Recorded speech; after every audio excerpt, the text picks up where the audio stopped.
Hello students, हम कर रहे थे चैप्टर 9 कॉन्सेप्ट ऑफ रेवेन्यू। मैंने आपको पहले टोटल रेवेन्यू, मार्जिनल रेवेन्यू और एवरेज रेवेन्यू के बारे में बताया और परफेक्ट कंपटीशन में, मोनोपोली और मोनोपोलिस्टिक कंपटीशन में टीआर, एआर और एमआर के रिलेशनशिप के बारे में बताया। अब हम करने जा रहे हैं revenue curves under different markets. Different market situation कह लो। करनी तो हमने सेम चीज है, एआर और एमआर थोड़ा डिटेल में हम डिस्कस करेंगे। मेनली 3 टाइप्स की मार्केट्स हैं ये। पहली है परफेक्टली कॉम्पिटिटिव मार्केट, जिसको कि परफेक्ट कंपटीशन कहते हैं। दूसरा मोनोपोली और तीसरा मोनोपोलिस्टिक कंपटीशन। पहले हम परफेक्टली कॉम्पिटिटिव मार्केट या परफेक्ट कंपटीशन के बारे में जानेंगे। परफेक्ट कंपटीशन होता क्या है? ये वो मार्केट सिचुएशन है जिसमें एक प्रोडक्ट के बहुत सारे प्रोड्यूसर्स होते हैं, बहुत सारी फर्म्स होती हैं। वो जो प्रोडक्ट प्रोड्यूस करती हैं वो होमोजीनियस होता है। मैंने आपको पहले भी बताया था। Homogeneous means same in colour, design, packing. Price is also same. Price जो है वो अकेली फर्म खुद नहीं डिटरमिन करती। Price is determined by industry. Industry किसको कहते हैं?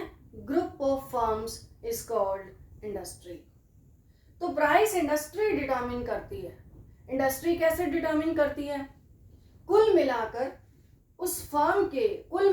उस इंडस्ट्री के प्रोडक्ट की जो टोटल डिमांड होती है और टोटल सप्लाई होती है, ये 2 फोर्सेस हैं जो प्राइस को डिटरमिन करती हैं। और हर एक फर्म या हर एक प्रोड्यूसर इस प्राइस को एक्सेप्ट करता है। एक्सेप्ट करने का मतलब इस प्राइस पर अपना प्रोडक्ट बेचता है। कोई भी फर्म इस प्राइस में चेंज नहीं कर सकती। ना तो वो इंडस्ट्री डिटरमिन्ड प्राइस से ज्यादा चार्ज करती है, ना ही कम चार्ज करती है। क्योंकि अगर वो प्राइस ज्यादा चार्ज करती है तो कस्टमर्स जो हैं वो दूसरे सेलर्स के पास चले जाएंगे, दूसरी फर्म्स के पास चले जाएंगे, तो उसको लॉस होगा। और वो कम प्राइस भी चार्ज नहीं कर सकती, क्योंकि जो प्राइस इंडस्ट्री डिटरमिन करती है उस प्राइस पे वो जितना चाहे बेच सकती है। तो फर्म अपना अननेसेसरी लॉस क्यों बियर करेगी? इसलिए परफेक्टली कॉम्पिटिटिव मार्केट या परफेक्ट कंपटीशन में जो भी प्रोडक्ट होता है उस प्रोडक्ट की प्राइस जो है वो इंडस्ट्री डिटरमिन करती है और फर्म जो है वो प्राइस टेकर होती है। टेकर का मतलब उस फर्म पर अपना प्रोडक्ट जो है वो बेचती है। परफेक्टली कॉम्पिटिटिव मार्केट के एग्जांपल आपको रियल लाइफ में कम देखने को मिलते हैं। एक ग्रेन मार्केट ही ऐसा एग्जांपल है जो कि परफेक्टली कॉम्पिटिटिव मार्केट में सूट करता है। अब इस मार्केट में एवरेज रेवेन्यू और मार्जिनल रेवेन्यू का क्या शेड्यूल होगा और क्या डायग्राम होगा, इसको हम डिस्कस करने जा रहे हैं। तो पहले हम कर रहे हैं परफेक्टली कॉम्पिटिटिव मार्केट या परफेक्ट कंपटीशन। नाम से ही पता लग रहा है कि कंपटीशन जो है वो परफेक्ट है। परफेक्ट कंपटीशन, इसमें हम एआर और एमआर कर्व का शेड्यूल और डायग्राम करेंगे। तो पहले हम ले रहे हैं यहाँ पे आउटपुट या क्वांटिटी या सेल, कुछ भी ले सकते हैं आप। 1 2 3 4 5 6। इसके बाद हम ले रहे हैं एआर। एआर का दूसरा नाम प्राइस भी होता है, आप इसको प्राइस भी लिख सकते हैं। Price is equal to AR. Suppose ये प्राइस जो है, कोई भी प्रोडक्ट है, उस प्रोडक्ट की प्राइस जो है फर्म्स की टोटल डिमांड और टोटल सप्लाई के अकॉर्डिंग डिटरमिन हुई है। It is 10। तो आप प्राइस लिख लीजिए 10। मैंने आपको पहले ही बताया कि प्राइस सेम रहेगी, चाहे फर्म ने ज्यादा यूनिट्स बेचनी हो चाहे कम बेचनी हो, it will remain the same. Product homogeneous है, प्राइस सेम है, फर्म जो है वो प्राइस टेकर है। एआर या प्राइस 10 है, तो अब हम टीआर अगर फाइंड आउट करें, 10 को 1 से मल्टीप्लाई किया, क्योंकि मैंने लास्ट वीडियो में आपको फॉर्मूले बताए थे। TR is equal to AR into Q. AR को क्वांटिटी से मल्टीप्लाई करेंगे तो टीआर आएगा, तो सेम हम करने जा रहे हैं। 10 को 1 से मल्टीप्लाई करेंगे तो आएगा 10। उसके बाद ये 10 को 2 से करेंगे तो 20, 30, 40, 50, 60। ये आपका आएगा टोटल रेवेन्यू। टोटल रेवेन्यू हमने इसलिए फाइंड आउट किया क्योंकि हम मार्जिनल रेवेन्यू फाइंड आउट कर सकें। हम इस टेबल में, इस शेड्यूल में और आगे डायग्राम में AR और MR में रिलेशनशिप देखने जा रहे हैं। तो MR को फाइंड आउट करने का क्या फॉर्मूला मैंने आपको बताया था, MRN is equal to TRN minus TRN minus 1। तो सेम फॉर्मूला हम लगाएंगे। पहले यूनिट का जो TR 10 है सेम MR रहेगा 10, क्योंकि इससे पहले अगर 0 यूनिट होती तो TR 0 होता, 10 में से 0 माइनस करते तो 10 नहीं आता। फिर आप देखिए 20 में से 10 माइनस करेंगे दोबारा से 10 आएगा, 30 में से 20 करेंगे फिर 10 आएगा, तो MR 10 आएगा। ये हम पहले भी शेड्यूल में डिस्कस कर चुके हैं। अब आप क्या देख रहे हैं, परफेक्ट कंपटीशन मार्केट में जो AR आ रहा है, जो एवरेज रेवेन्यू आ रहा है, जो प्राइस आ रही है और जो MR आ रहा है वो सेम आ रहा है। MR सेम क्यों आ रहा है, क्योंकि TR increase is at constant rate due to constant price. तो AR और MR सेम है, तो परफेक्ट कंपटीशन में हम एवरेज रेवेन्यू और मार्जिनल रेवेन्यू का जो कर्व बनाएंगे it will be like this. X axis पर लेंगे आप आउटपुट और वाई एक्सिस पे लेंगे आप AR और MR। सपोज दिस इज 10, यहाँ हमने निशान लगाया है, ये 10 है। इसके बाद लगा सकते हैं ऊपर 20, 30, लेकिन जरूरत नहीं है। आउटपुट की 1 यूनिट बेची जाती है, 2, 3, इस तरीके से आप नंबरिंग चाहे तो कर सकते हैं, ना चाहे तो नहीं। आउटपुट की 1 यूनिट जब बेची जाती है तो AR 10 है, AR आप देख रहे हैं 10 है, दूसरी पर भी 10 है, तीसरी पर भी 10 है। Points will be like this. By joining these points you get AR curve parallel to x axis, हम पहले भी कर चुके हैं। अब आप क्या देख रहे हो, जो MR है, MR भी 10, 10 है हर एक लेवल ऑफ आउटपुट पर। आउटपुट की 1 यूनिट बेची जाती है तो MR 10 है, दूसरी पर भी 10 है। अब इन पॉइंट्स को दोबारा से ज्वाइन करेंगे तो MR भी सेम आएगा।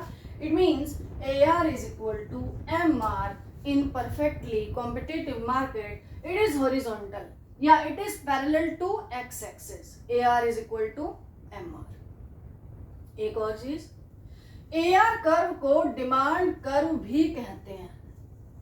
AR curve is also called demand curve. क्यों कहते हैं इसको डिमांड कर्व? डिमांड कर्व जो होता है वो प्राइस और क्वांटिटी डिमांडेड में रिलेशनशिप दिखाता है कि कितनी प्राइस पर कितनी क्वांटिटी की डिमांड की जाएगी। अब जो AR कर्व है वो भी तो यही दिखा रहा है, प्राइस में और आउटपुट में रिलेशनशिप दिखा रहा है। आउटपुट जो प्रोड्यूसर सेल कर रहा है, मैंने आपको पहले ही बताया कि रेवेन्यू क्या होता है, कि revenue is the sale receipts of a firm. जो एक प्रोड्यूसर को, एक सेलर को, एक फर्म को अपना आउटपुट बेचकर मिलती है। जो आउटपुट सेल किया जा रहा है इसका मतलब मार्केट में उसकी डिमांड की जा रही है। तो ये भी सेम चीज है, AR और आउटपुट में रिलेशनशिप को बता रहा है।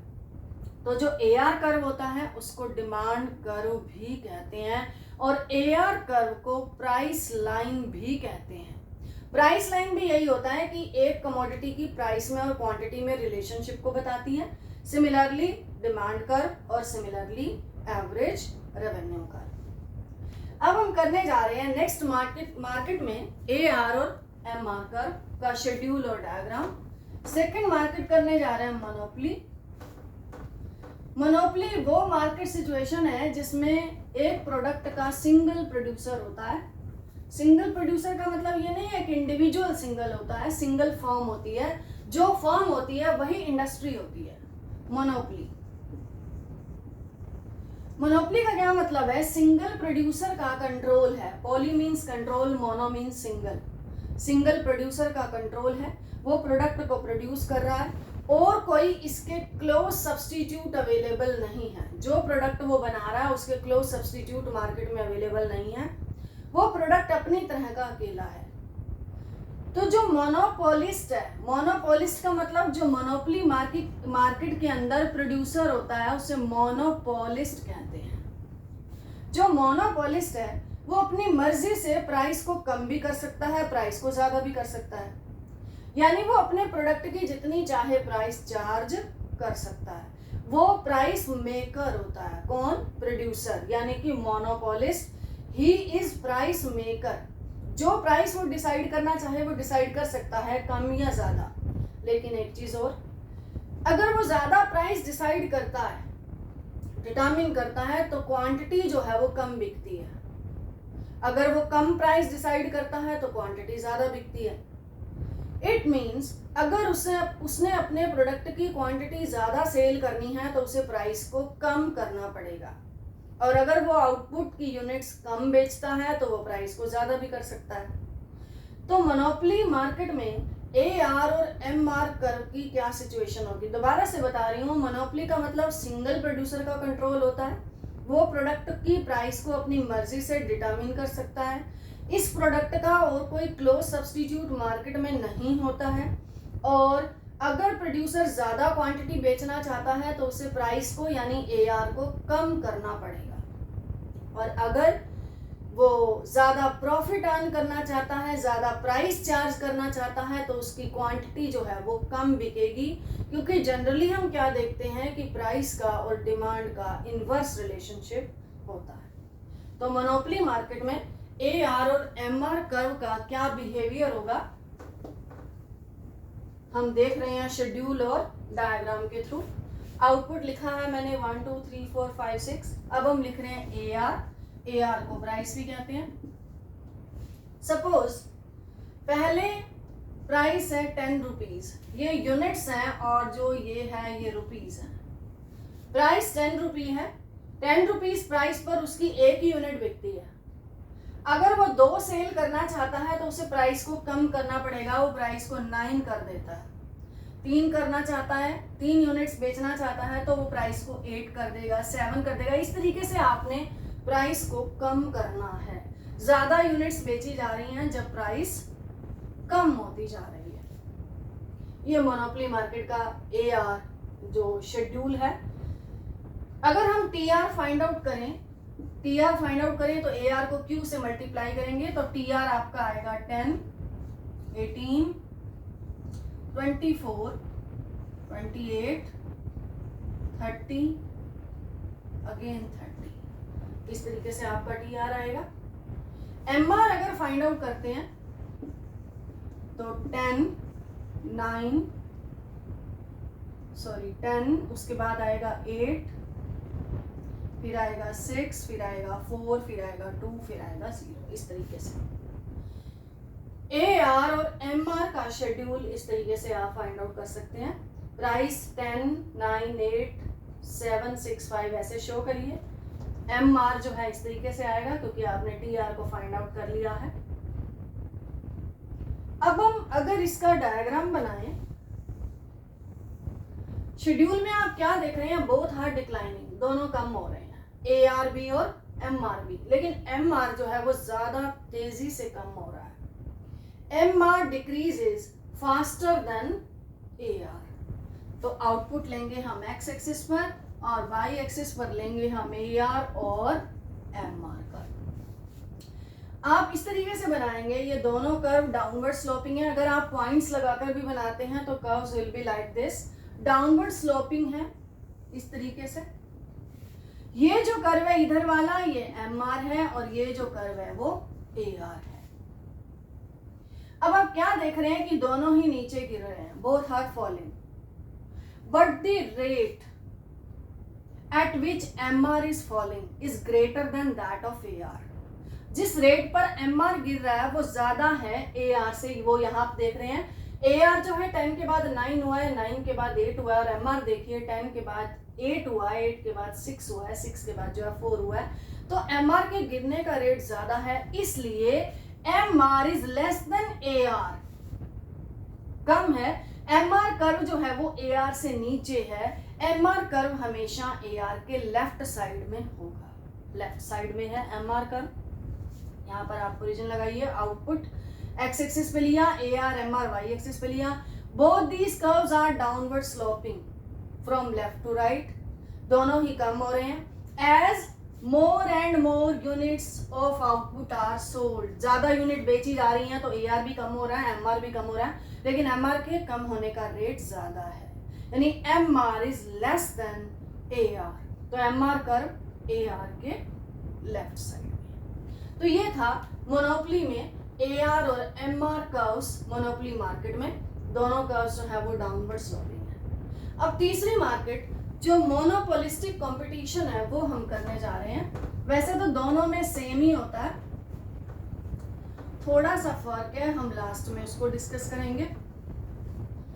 मोनोपोलिस्टिक कंपटीशन,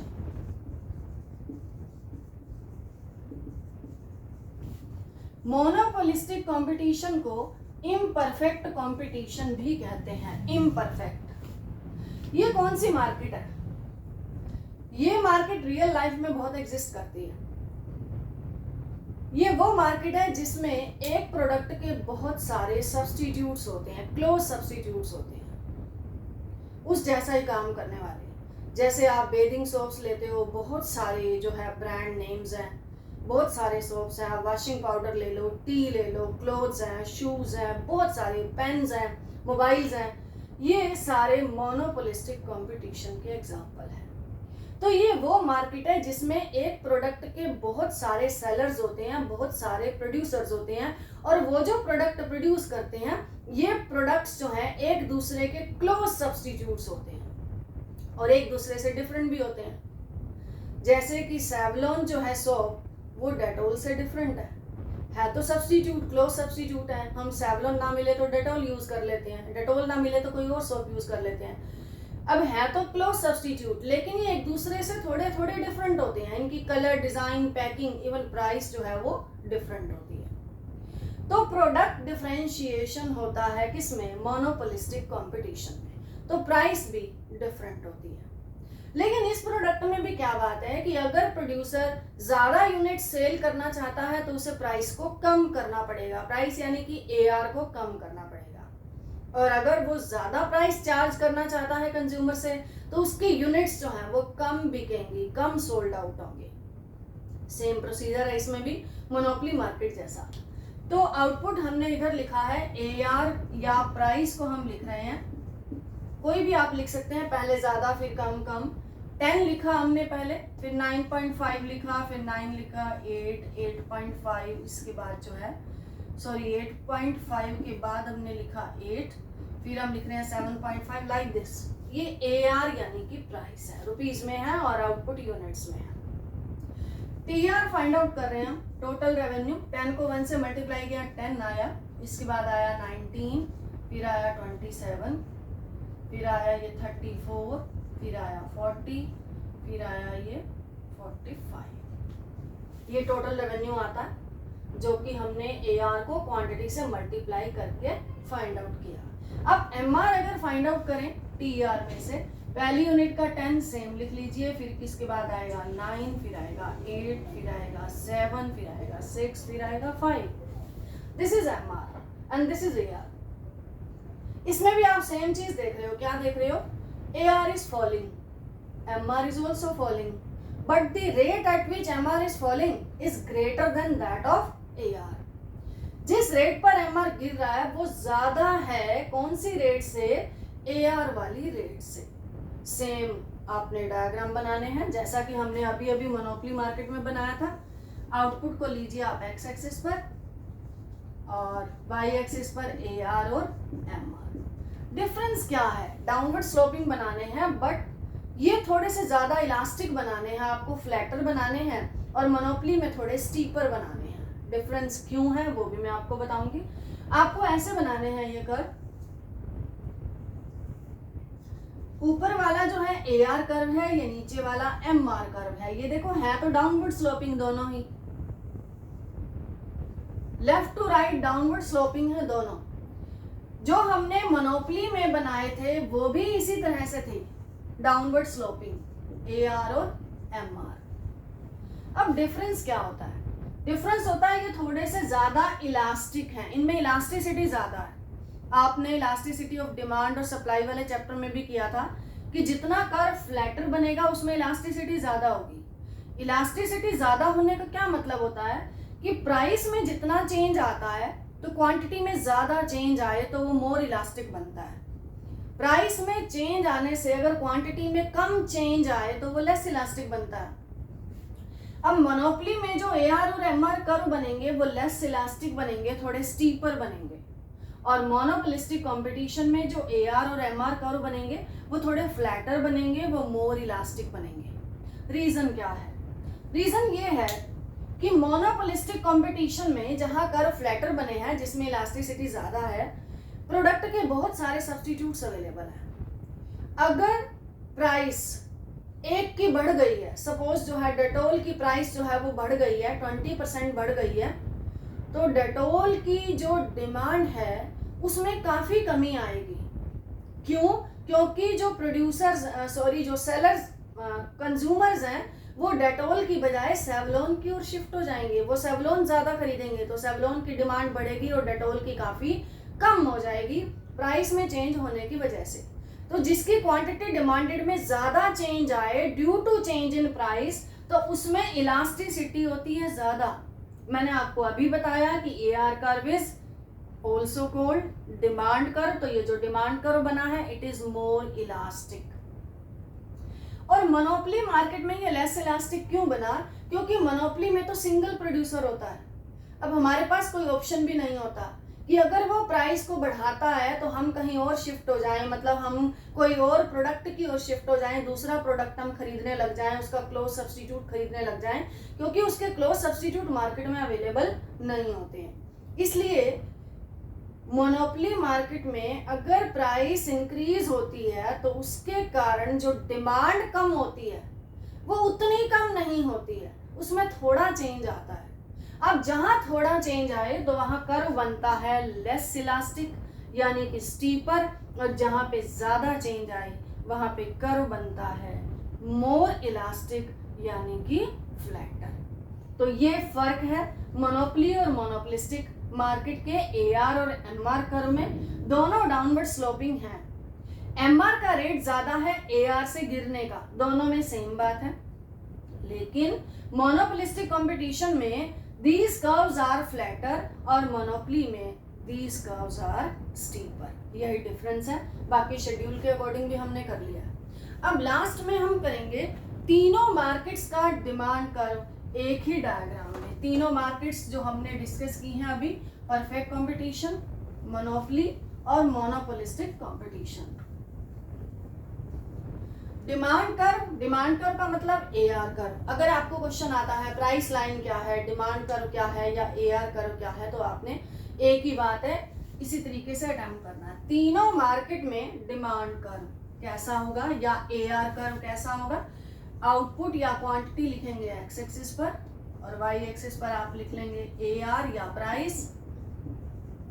यहाँ पे आउटपुट लिखें, आप क्वांटिटी लिखें, सेल लिखें, एक ही बात है। अब जो परफेक्ट कंपटीशन में एआर कर्व किया, it was like this, parallel to x axis.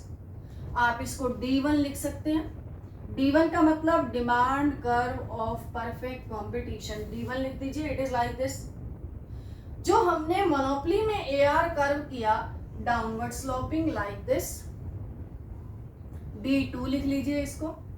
और जो हमने मोनोपोलिस्टिक कंपटीशन में किया वो भी हमने किया डाउनवर्ड स्लोपिंग लाइक दिस, इसको D3 लिख लीजिए। अब ये जो मोनोपोलिस्टिक कंपटीशन में डिमांड कर्व है, इसमें जो इलास्टिसिटी है वो ज्यादा है, ये थोड़ा सा फ्लैटर है। और ये कौन सा है? मोनोपोली मार्केट का डिमांड कर्व है। डिमांड कर्व या एआर कर्व एक ही बात है, ये थोड़ा सा स्टीपर है। तो तीनों मार्केट्स का डिमांड कर्व एक ही डायग्राम में हमने किया। D1 relates to demand curve of perfect competition. D2 is demand curve of monopoly. D3 is demand curve of monopolistic competition. AR curve, demand curve या price line एक ही बात है। तो ये हमने किया एक ही डायग्राम में। इसी के साथ ही आपका ये रेवेन्यू वाला चैप्टर कंप्लीट। Thank you.